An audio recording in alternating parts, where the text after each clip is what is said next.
Hello, everyone. So nice to see you again. Apologize for the wallpaper. I'm on holiday in a fantastic high Victorian Portuguese hotel, and this is the wallpaper you get.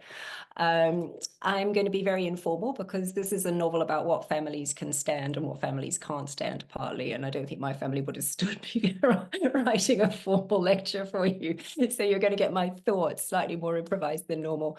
I reread the novel while we've been traveling. I just think this is the most amazingly good and really oddly neglected novel. It is so beautifully turned. And the things I want to pick out from are partly things that some of you have heard me talk about before, which is what it is doing with sexual morality, which I think is so interesting. I'm going to talk a little bit also about the importance of the Australian side of the story, what it allows Trollope to do, what it feeds in of his own experience. And I'd like to talk just a bit at the end about characterization, how characterization is functioning in this novel, because it's not radically different from what he's doing elsewhere, I think, but it is just so beautifully done here. It's so morally fascinating and sometimes funny, but pulling on all the different strings, not least melodrama.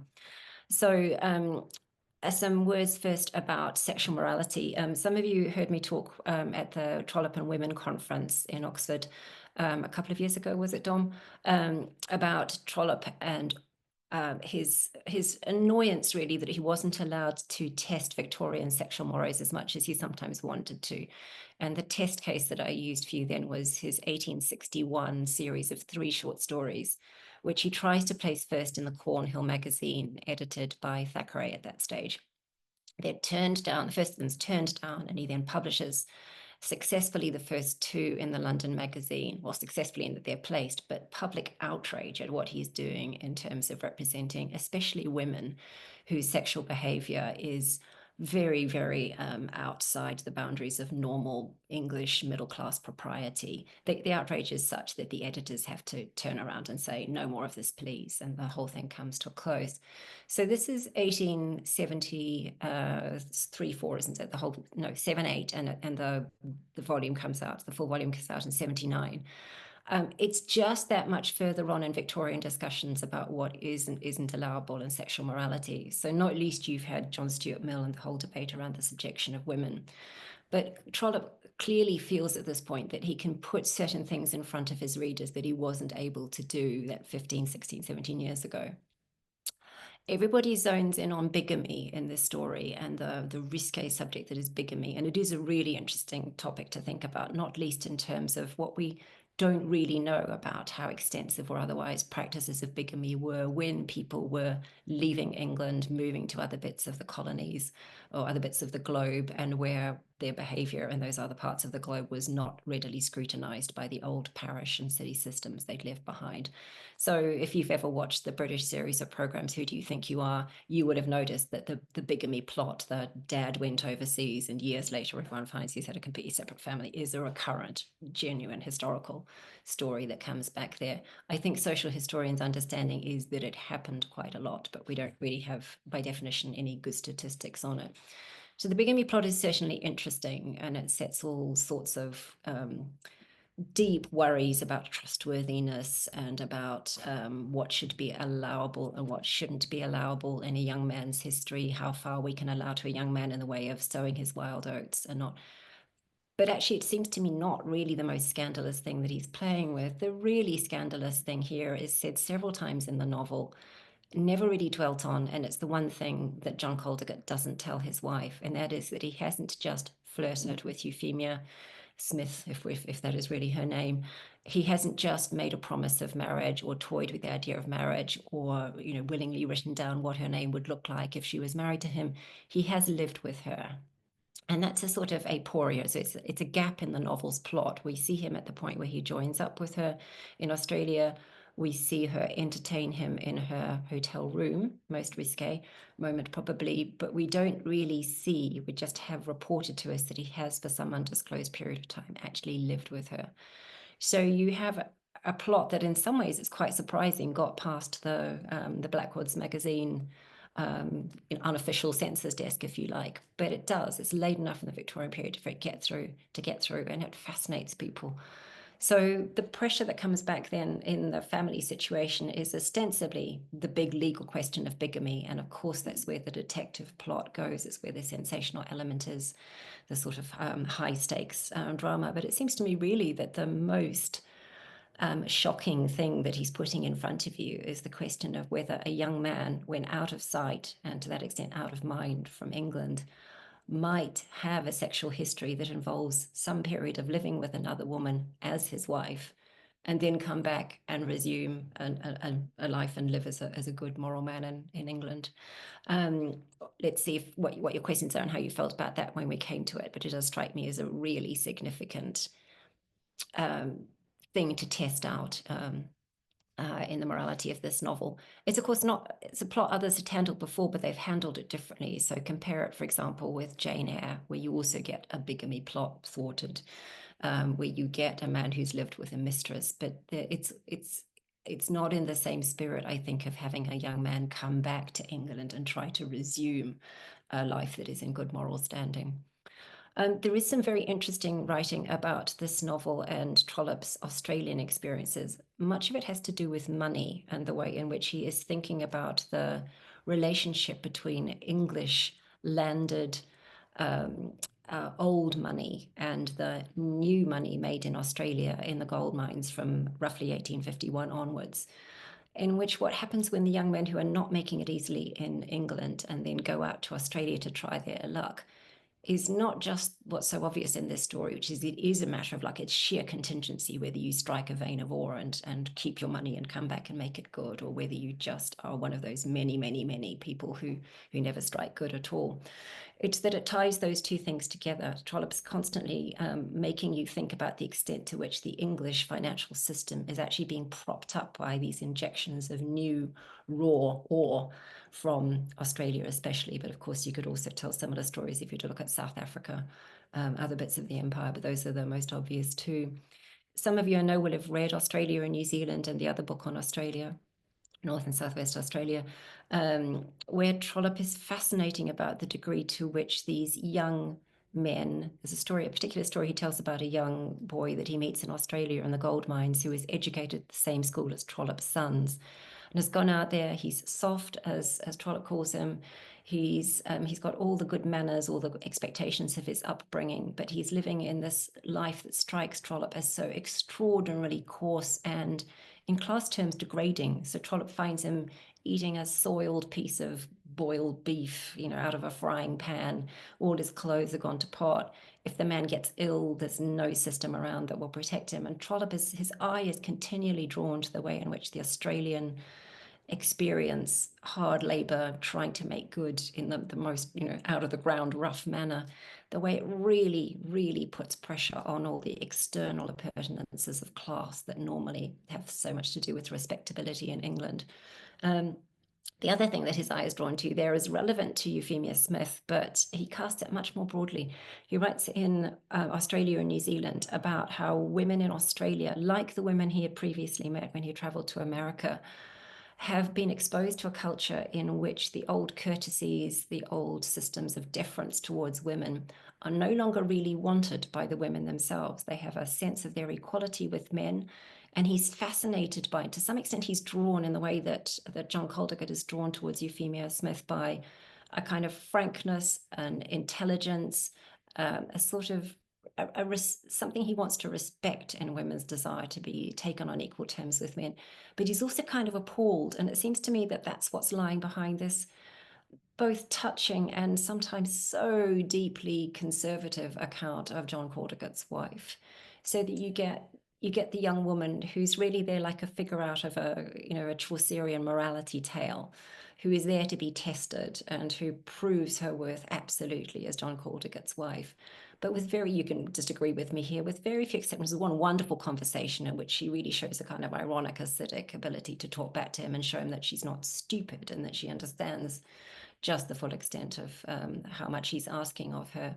But she is a very old-fashioned, oddly brought up, religiously sequestered very sweet, very pure figure who sort of stands for his desire, I think, to keep hold of a version of femininity that he really doesn't want to see lost to this new liberalizing, rough and ready version of relations between the sexes that is brewing, if you like, and might come back to these shores. Funny for a New Zealand woman to be saying this, right? But that seems to me what he's had his eye on, and is perplexed by and somewhat admiring of, doesn't quite know where he stands on it. And then the last thing I want to really talk about is these character sketches. This novel has, I think, the best first 2 sentences of any Trollope novel. I'm just going to remind you of what they are. Perhaps it was more the fault of Daniel Caldigate, the father, than of his son, John Caldigate, that they two could not live together in comfort in the days of the young man's early youth. Actually, let's just go with the first sentence. It's such a wonderful first sentence because it hooks you into that sense of something has gone wrong with families and that fault is being ascribed. So much of this novel has to do with that moral instinct to ascribe fault, to judge other people without knowing really the circumstances in which other people live. And that produces something which is increasing, I think, in later Trollope, characteristically Trollopian, but it's just, as I said earlier, it's so well turned here.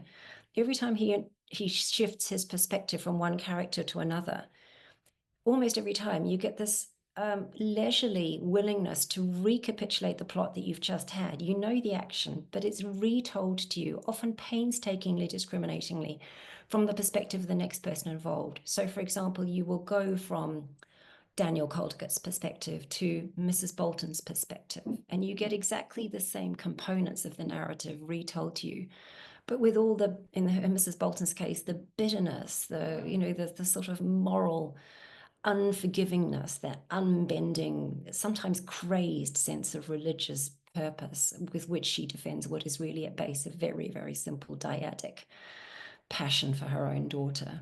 Is that character study is, in particular, strikes me as just such an extraordinary achievement on Trollope's part. The person I most want to compare her to is Mrs. Clenham in Little Dorrit, where you get another extremely religiously fortified woman really taking it out on the family that she lives with, wanting things on her terms.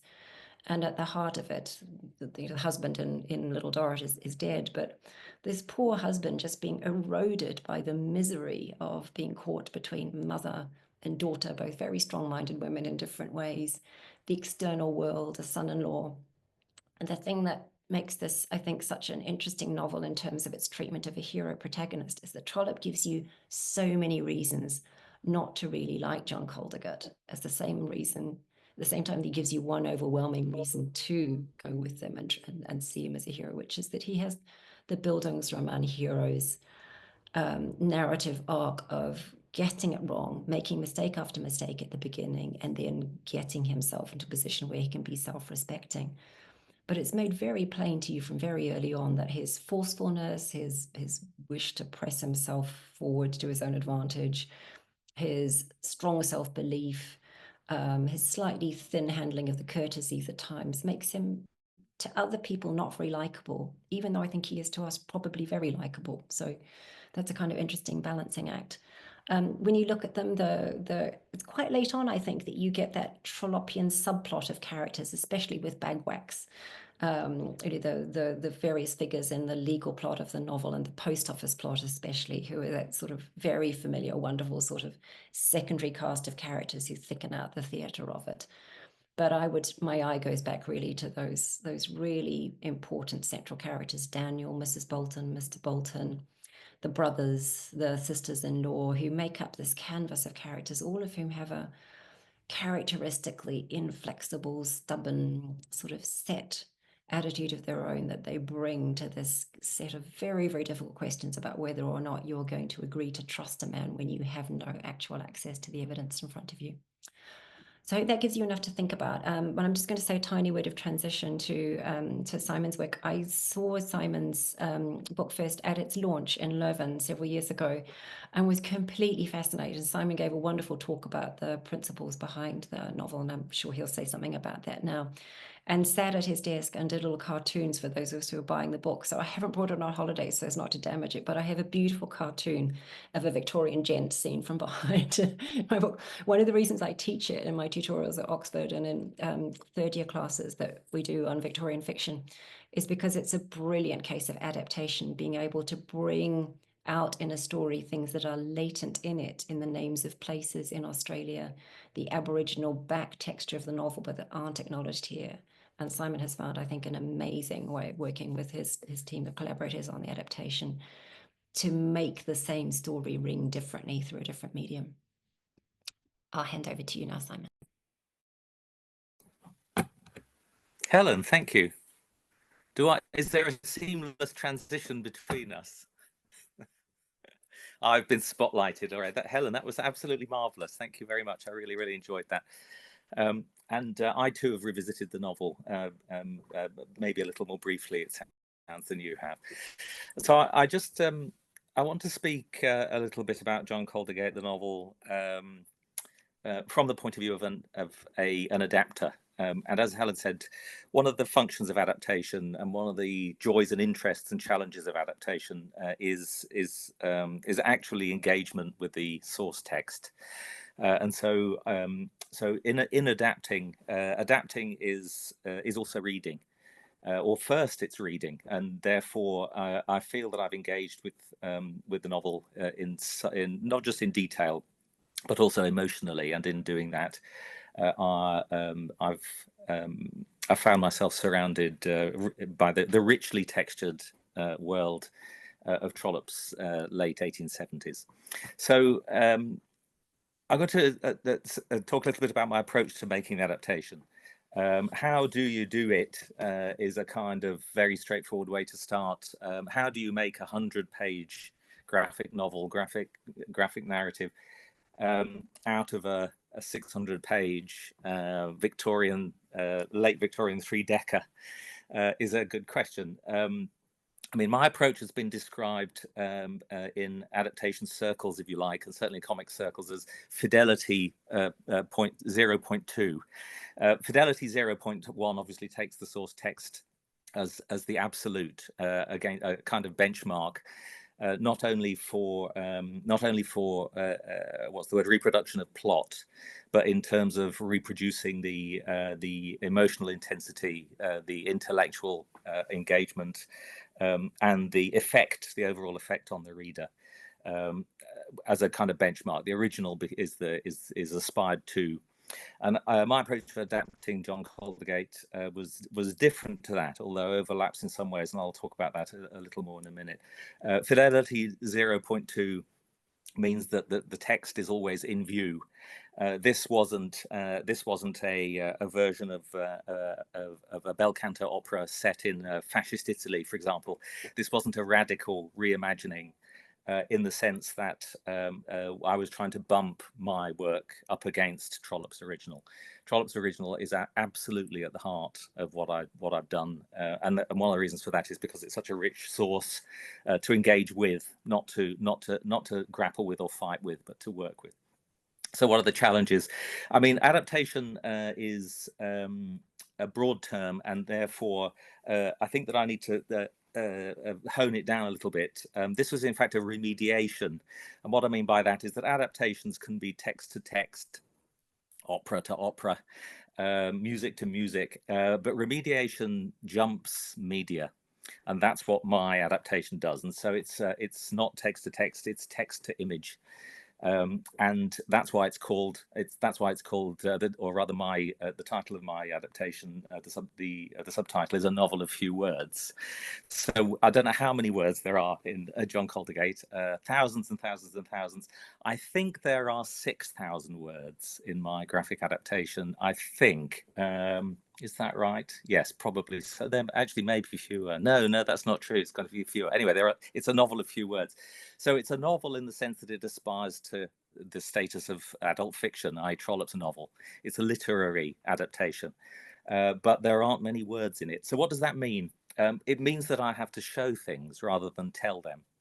And that brings me to the real heart of how I approached making the graphic adaptation. For those of you who haven't seen it, here's the cover. This is it. Dispossession, I called it, a novel of few words. There's quite a lot of dispossession and dispossessed in this. John Caldigate as a title is pretty lame for a 21st century production, so I've messed with it.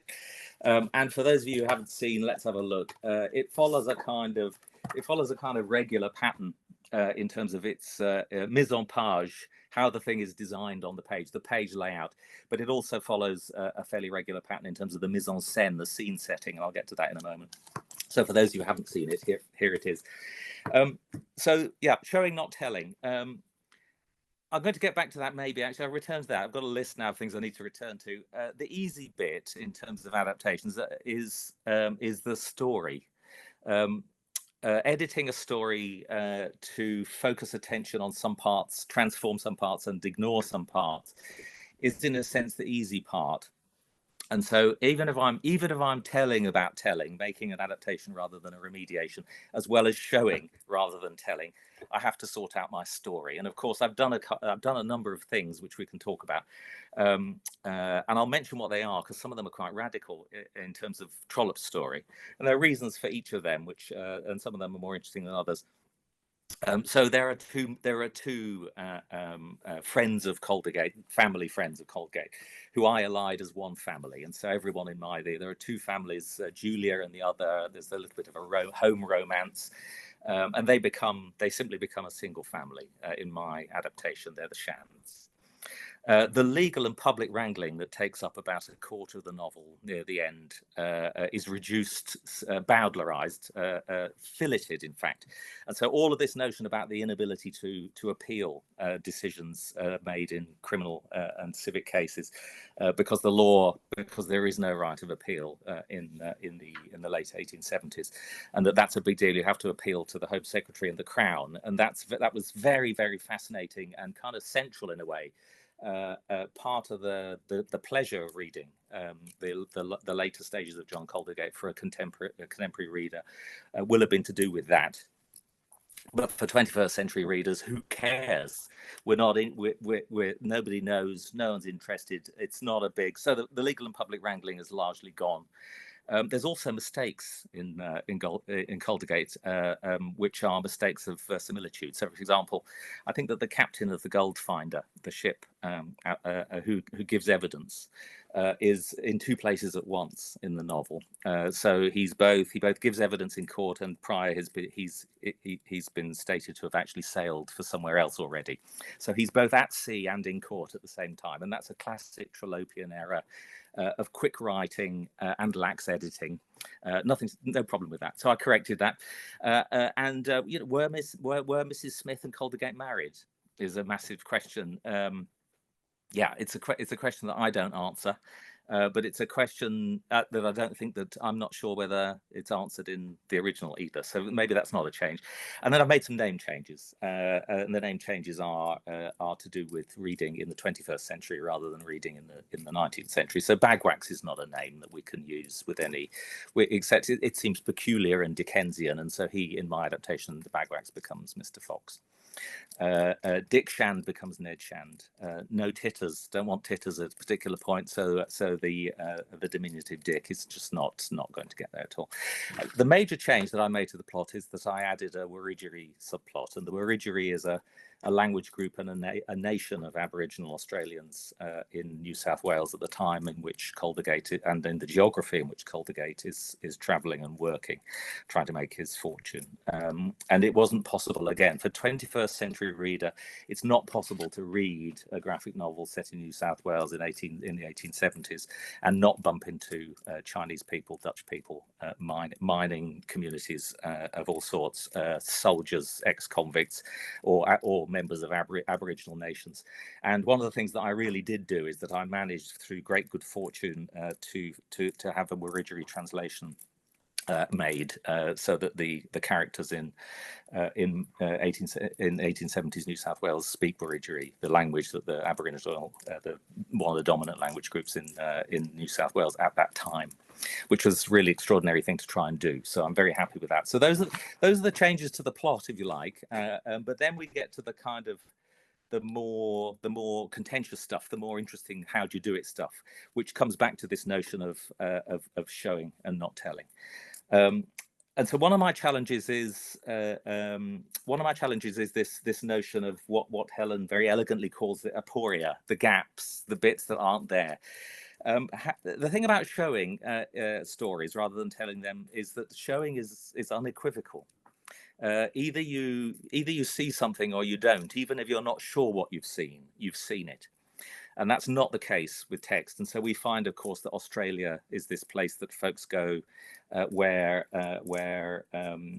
reported activity is unreliable, where what happens in Australia stays in Australia potentially, and all of that notion of what Helen's great introduction in terms of the morality of particular types of behaviour and not others, things that you could simply not do or would be censured so heavily for doing at home. Are potentially doable with impunity elsewhere, and that's the question. So the question is, how do I manage all of that? How do I draw? And drawing is unequivocal. How do I draw equivocation? And I think that one of the great things about Trollope is that he's a really, really good literary stylist, notwithstanding Virginia Woolf's awful comment about him believing in him as you believe in your daily bills. This is not an accurate representation. Trollope's style, his literary voice, is honed to a high level. Of kind of perfect balance, and he plays with the reader and understands how the reader reads, fills in gaps, understands things, and he's able to manipulate the reader really masterfully. And so Helen read the first sentence of Caldigate, which I also think is a really fantastic opener. It's just awesomely good, well done. But of course, for me, the real key to that is the fact that the first word of the novel is perhaps. And so equivocation. How do you draw? So the framing of the question, the research question, if you like, from an academic point of view, is how do you draw perhaps? And that's what I set out to do. So then finally, I'll just mention, I developed a series of rules for drawing. And the rules for drawing, they do a number of things they did a number of things for me. And I'll tell you what they are. They're very simple. So they're rules that are applied generally across the whole of the adaptation. So I start off using them, and I end use them, and I never depart from them. So the viewer never gets closer than 20 feet to the action. Now, if you think about, let's have a think. If you think about the Die Hard series of films, action movies with Bruce Willis, some of my favourites. Die Hard 1, really, what a fantastic Christmas movie. It's really great movie making, and that means that there are cuts, and so you, the viewer, move. Sometimes you're hundreds of feet in the air looking at John McCain sliding down a building, and you're right up here, and then instantly his face is massive on screen. You're as close to him as a lover. And those cuts are the technical, the craft of movie. They move the viewer around in this way, and that produces particular emotional effects, which we're very used to. Sometimes even we think of it as real. It's certainly realism. But in this adaptation, we can't get closer than 20 feet. And so there are no big close-ups. The psychological drama of the 1880s and the 20th century is not in this book. This is all about positioning and posture and relationships, body relationships sometimes. And so you've got this distance, which is maintained, a kind of theatrical distance. And then second, I move the viewer around, the reader, around the action. Every time something happens, it's seen from 3 different points of view, again and again, relentlessly, against a 6-panel grid, which I kind of showed you. And then there's the period verisimilitude. If I'm going to do this, then you have to, if you're thinking, oh, I'm not quite sure where I am, I both feel trapped and kind of cut loose, which is me trying to reproduce the sensation of Trollope's literary style. And so verisimilitude was very important. So everything has to be absolutely right. If you can see something, you have to be looking at something in 1870. And so that's the color of the ground, particular types of plant, of course, all the technology, the ships, the clothes, etc., etc. So we have all of these kind of referencing, which is heavily done. So the reader feels confident in the fact that I've set them into this little mechanistic world where you can't ever really get close enough to know something. You feel it, you feel trapped in it. It's a kind of mechanism. And the color palette is the same as that. So different places and different times are very carefully managed. It's autumn in England. It's autumn in Cambridgeshire, actually. So that's the mechanism, and then I'll follow finally Helen's great kind of touch on characterization is really good. I think the big thing for me in Caldigate is class, British class, and so Mrs. Smith, well, two things: class and work. And so Mrs. Smith is a working woman, has been a working woman, is a working woman, and that places her in a very particular place. Work is masculinizing in 1870. Women are defeminized, unfeminized by work. Work is of men, and so Mrs. Smith belongs to the working class. Caldigate, of course, is moated, literally moated. He lives in an old manor that comes down. Yeah, he has an entail. The Boltons are new money. They just built a house, and so these things are interesting in the sense that the Boltons work, but they don't work as Mrs. Smith works, fairly obviously. But the Boltons are fresh to all of this. They're fresh to their success, and I always found the Boltons filled with terror that they were going to lose their situation because of this reckless, selfish, moated young gent. And that's that dynamic of them recognizing Mrs. Smith, them being nearer Mrs. Smith than they are Caldigate, is a major spring in my adaptation in terms of the characterization of these folks. So I think I'll leave it there. That's wonderful. Thank you.